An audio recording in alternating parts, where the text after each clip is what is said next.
Ayan po. Talagang ready. Pa-shout out po sa mga YouTuber.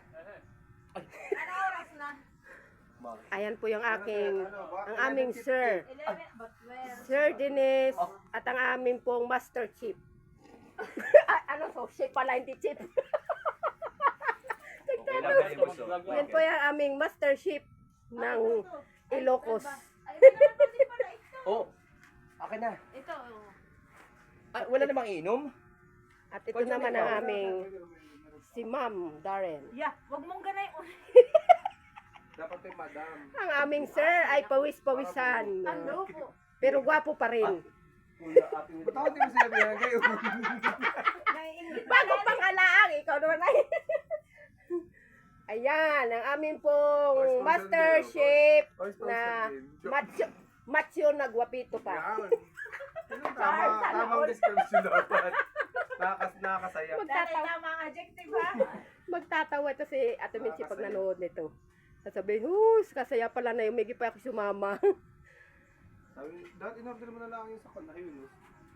Ito po ang aming taga-baak ng, ito ang aming master ng buko. Ate Mincy, pwede ang dragon fruits. Ito po ang kayamanan ni Sir Dennis. Kayamanang tinatago. Ito po ang kayamanang tinatagong dragon na hindi bumubuga ng apoy. Ito po yung dragon na hindi bumubuga ng apoy, kundi bumubuga ng masarap na fruits. Pwede pa po ang pinya. Pinya. Kalaki. Yeah. Ay, hinog na siya. Wow. Hinog na siya at sir, hinog na itong isa.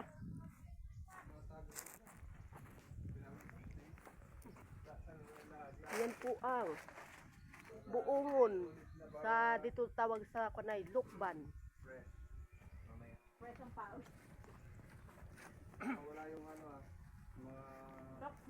Tapos ito po ang prutas na guyabano. Yay! This is a guyabano. At ganito mo at yun naman i-zoom in i-zoom Hindi out. pwede, ganyan daw at kailangan eh. Hindi pwede yung paganyo.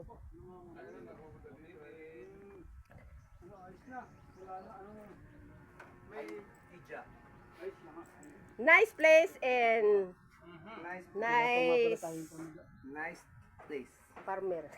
Ano ba yung farm? Nice farm. Hirap mag-English. Yak. Mahirap tayo.